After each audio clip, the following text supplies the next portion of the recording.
Hello' guys, কি খবৰ তোমালোকৰ? আশা কৰোঁ ভালেই। মই ৰিহান আৰু লৈ আহিছোঁ তোমালোকৰ বাবে আজি এটা নতুন ভিডিঅ'।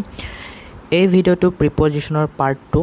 ইয়াৰ আগতে আৰু এটা প্ৰিপজিশ্যনৰ ভিডিঅ' আপলোড কৰা হৈছে মোৰ চেনেলত। তোমালোকে চেনেলটো ভিজিট কৰি বা ভিডিঅ'টোৰ ডেছক্ৰিপশ্যনত লিংক আছে, তাত গৈও চাব পাৰিবা। ইয়াৰ আগৰ ভিডিঅ'টোত মই এট আৰু ইন প্ৰিপজিশ্যনৰ বিষয়ে আলোচনা কৰিছিলোঁ। এই ভিডিঅ'টোত মই তোমালোকৰ লগত অন, এবাউট আৰু আফটাৰ, বাই এণ্ড ফ্ৰমৰ বিষয়ে আলোচনা কৰিম। চ' ভিডিঅ'টো শেষলৈকে চাবা। এইটো তোমালোকে ক্লাছ 11, 10, 12 মানে যি ক্লাছৰে নোহোৱা কিয় তোমালোকৰ বাবে ইম্পৰ্টেণ্ট। ইয়াৰ পিছত আৰু কিছুমান ভিডিঅ' আহিব, সেইবোৰো চাবা। এতিয়া আহা অন প্ৰিপজিশ্যনটোৰ পৰা আৰম্ভ কৰোঁ। অনৰ অৰ্থ হ'ল ওপৰত। কোনো বস্তু আন বস্তুৰ ওপৰত স্পৰ্শ হৈ থকা অৰ্থত অন ব্যৱহাৰ কৰা হয়। যেনে the book is on the table. কিতাপটো টেবুলৰ ওপৰত আছে। হয়, কিতাপটো টেবুলৰ ওপৰত কেনেকৈ আছে? টেবুলৰ লগত স্পৰ্শ হৈ আছে। চ' আমি কি ব্যৱহাৰ কৰিছোঁ? On. The boy put his pen on the desk. ল'ৰাটোৱে ডেস্কত তাৰ পেনটো ৰাখিছে। বিষয়ে মানে ইংলিছত এবাউট। ইয়াৰ অৰ্থটো অন ব্যৱহাৰ হয়। যেনে please tell me on this topic. অনুগ্ৰহ কৰি মোক এই টপিকটোৰ ওপৰত কোৱা।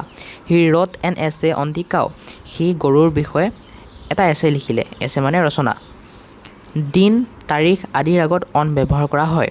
যেনে হি ৱাজ বৰ্ণ অন 15 আগষ্ট 2005। সি জন্ম হৈছিল মানে তাৰ জন্ম হৈছিল কেতিয়া হৈছিল? 15 আগষ্ট 2005 চনত।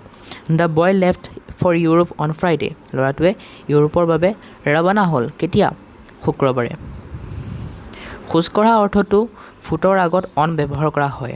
যেনে he goes to school on foot. সি স্কুললৈ যায় খোজকাঢ়ি পেলাই। কাষ বা পাৰ বুজাবলৈ অন ব্যৱহাৰ কৰা হয়। যেনে we live on GS road Guwahati stands on the Brahmaputra. আমি গুৱাহাটীৰ GS ৰোডৰ ওচৰতে বাস কৰোঁ, যিটো ব্ৰহ্মপুত্ৰৰ কাষত আছে। এবাউট। এবাউটৰ অৰ্থ হ'ল বিষয়ে। চ' বিষয় অৰ্থত এবাউট ব্যৱহাৰ কৰা হয়। যেনে please write a few lines about your pet. অনুগ্ৰহ কৰি কেইটামান লাইন লিখিবানে তোমাৰ পেটৰ ওপৰত? পেট মানে পোহনীয়া জীৱ জন্তু। হি ট'ল্ড আছ নাথিং এবাউট দ্য ইনচিডেণ্ট। সি আমাক ঘটনাটোৰ বিষয়ে একোৱে নক'লে। আফটাৰ। আফটাৰ প্ৰিপজিশ্যনটোৰ অৰ্থ হ'ল পাছত বা পিছত। চ' আমি পাছত অৰ্থত আফটাৰ ব্যৱহাৰ কৰোঁ।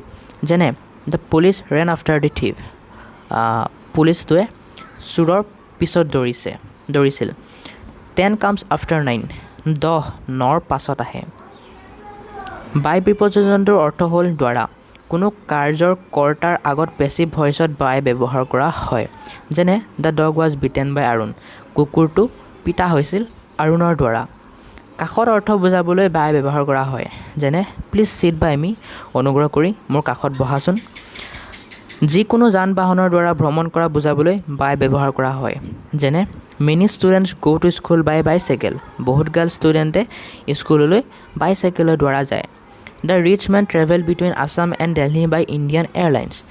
যিটো মানে যোনবোৰ ধনী মানুহ সিহঁতে অসম আৰু দিল্লীৰ মাজত কেনেকৈ ট্ৰেভেল কৰে? ইণ্ডিয়ান এয়াৰলাইন্সৰ দ্বাৰা। কোনো নিৰ্দিষ্ট সময়ৰ আগত বুজাবলৈ বাই ব্যৱহাৰ কৰা হয়। যেনে the doctor will arrive at the hospital by 6 o'clock। ডক্টৰটো হস্পিটেলত আহি পাইছিল কেতিয়া? 6 o'clock, 6টা বজাত। ইয়াত 6টা বজাতটো এটা নিৰ্দিষ্ট সময়। তেনেকৈ I shall finish the work by Monday.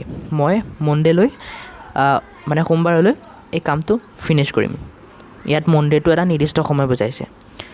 এতিয়া হ'ল লাষ্ট প্ৰিপজিশ্যনটো আজিৰ ভিডিঅ'ৰ, যাৰ অৰ্থ হ'ল পৰা, মানে সেই প্ৰিপজিশ্যনটো হ'ল ফ্ৰম। এতিয়া ফ্ৰমটো ক'ত ক'ত ব্যৱহাৰ কৰা হয়? পৰা অৰ্থত ফ্ৰম ব্যৱহাৰ কৰা হয়। যেনে he return from school in time. সি স্কুলৰ পৰা সময়মতে ঘূৰি আহিলে। We shall start the work from tomorrow. আমি কামটো ষ্টাৰ্ট কৰিম, আৰম্ভ কৰিম অহাকালিৰ পৰা। ঠিক আছে। চ' ষ্টুডেণ্ট, আজিৰ ভিডিঅ'টো ইমানখিনি আছিল। লগ পাই আছোঁ প্ৰিপজিশ্যনৰ পাৰ্ট 3ত। তেতিয়ালৈকে কিপ ৱাচিং, কিপ ছাপৰ্টিং। আৰু এটা কথা, প্ৰিপজিশ্যনৰ যিমানবোৰ ভিডিঅ' দিছোঁ গোটেইখিনি চাবা। তোমালোকৰ পৰীক্ষাত 1 নম্বৰৰ কথা নাযায়। ঠিক আছে, বাই বাই।